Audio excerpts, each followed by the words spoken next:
आज का वीडियो शुरू करने से पहले आप सबसे एक रिक्वेस्ट है। इस चैनल को बनाने का मेरा उद्देश्य केवल और केवल फिल्म स्टार्स और फिल्मों के बारे में अच्छी बातें करना और पुराने गुजरे हुए दौर को याद करना है। हो सकता है हम में से किसी को कोई स्टार पसंद हो और कोई स्टार ना पसंद हो। ज़्यादातर मैं जिन पुराने स्टार्स की बात करती हूँ वो हमारे समय से बहुत पहले के हैं और हमने उनको अपनी ओल्ड एज में देखा है। जब वो लोग यंग थे तो वो भी बहुत डैशिंग और हैंडसम थे और अपनी समय की पीढ़ी के पसंदीदा स्टार्स थे और लोगों के बारे में टीका टिप्पणी करना और जो लोग विशेषता संसार में नहीं है, मुझे लगता है बिल्कुल भी ठीक नहीं है। तो इस चैनल पर आइए इसको देखें केवल शुद्ध मनोरंजन के लिए। चलिए प्रारंभ करते हैं आज का वीडियो।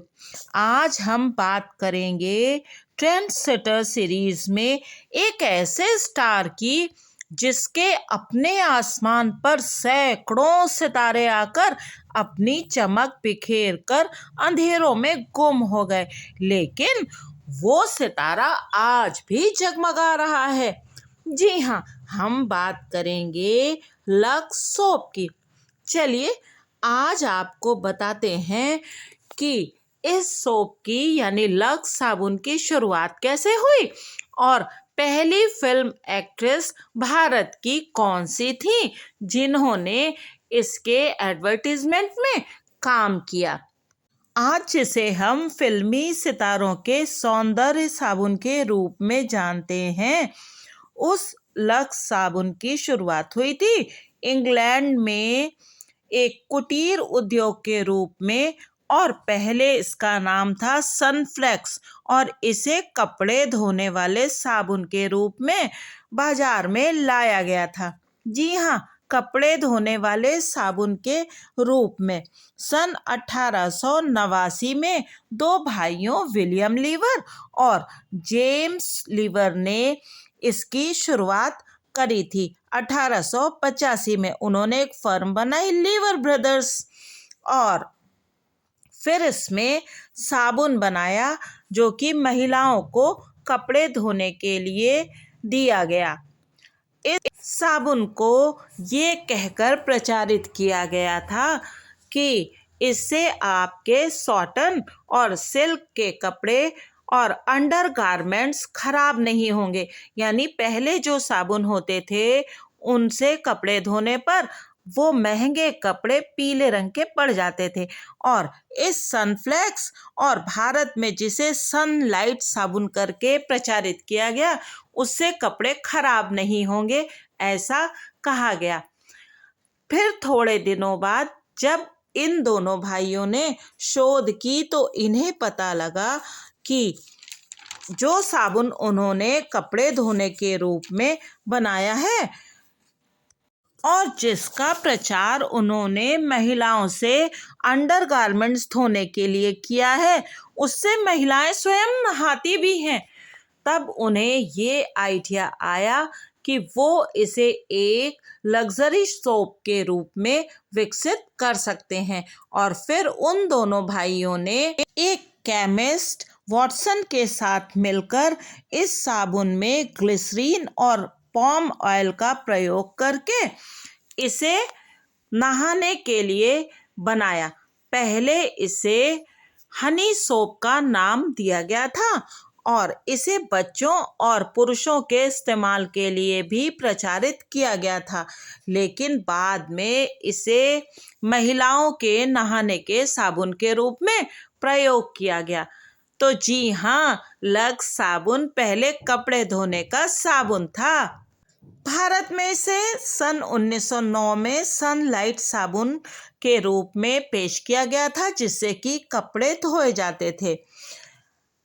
सन 1916 में इसे अमेरिका में इंट्रोड्यूस किया गया था और फिर सन 1925 में इसे पूरी तरीके से मार्केट में फ्रेंच सोप्स के कंपटीशन में अमेरिका में उतारा गया और ये कहा गया कि ये है तो बिल्कुल फ्रेंच सोप्स की तरह, लेकिन इसकी जो दाम है वो उससे कम है। एक एडवर्टाइजिंग एजेंसी थॉमसन एजेंसी ने इसे फिल्म एक्ट्रेसेस के सौंदर्य साबुन के रूप में पेश किया और इसके लिए उन्होंने हॉलीवुड की 425 एक्ट्रेसेस को इस साबुन को भेजा। उसमें से 414 एक्ट्रेसेस इस साबुन का एडवर्टाइजमेंट करने के लिए तैयार हो गई। तब इसकी टैगलाइन रखी गई कि 10 में से 9 अभिनेत्रियां इस साबुन का प्रयोग करती हैं। इस साबुन का नाम लक्स इसलिए रखा गया क्योंकि लैटिन में लक्स का अर्थ होता है प्रकाश और इसे विलासिता के पर्याय के रूप में यानी लग्जरी के रूप में भी यूज किया जाता है, तो इसलिए इसका नाम रखा गया लक्स। और भारत में सन 1940 के दशक की प्रसिद्ध अभिनेत्री लीला चिटनिस जी पहली भारतीय फिल्म एक्ट्रेस थी जिन्होंने इसका एडवर्टीजमेंट किया था। लीला चिटनिस जी को तो आप लोगों ने माँ और दादी नानी के रोल में ही देखा होगा, लेकिन वो बेहद खूबसूरत फिल्म एक्ट्रेस, अपने समय की हीरोइन भी रही थी। पूरी दुनिया में इसे फिल्म तारिकाओं के सौंदर्य साबुन के रूप में पेश किया गया।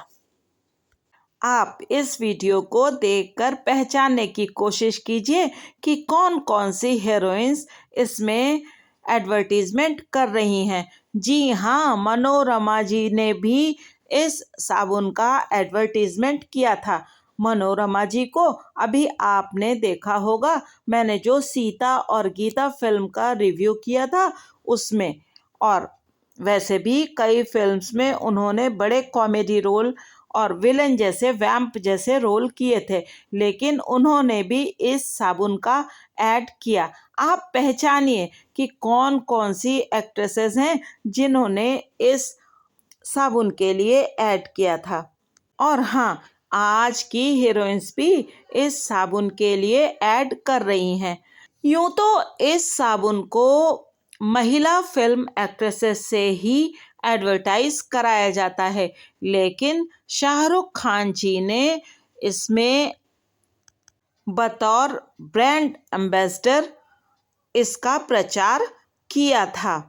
1930 और 40 के दशक में लक्स ने कई रेडियो प्रोग्राम्स भी प्रायोजित किए थे और आज भी लक्स एक फिल्म पुरस्कार समारोह का आयोजन करता है।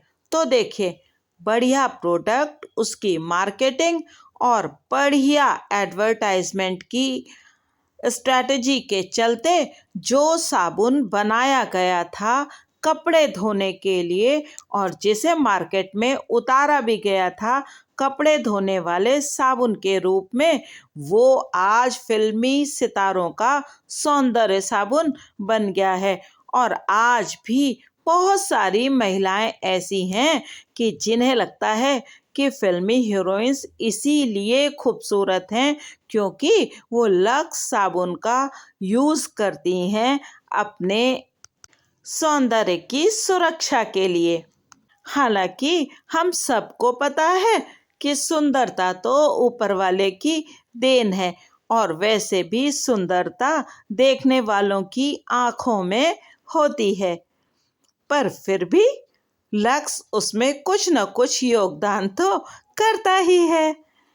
अगर आपको वीडियो अच्छा लगा हो तो कृपया लाइक जरूर कीजिए और हाँ, चैनल को सब्सक्राइब अवश्य कीजिए और अपने मित्रों के साथ शेयर भी कीजिए और बने रहिए मूवीज की सनीमाबाजी के साथ। फिर मिलेंगे, तब तक के लिए थैंक यू।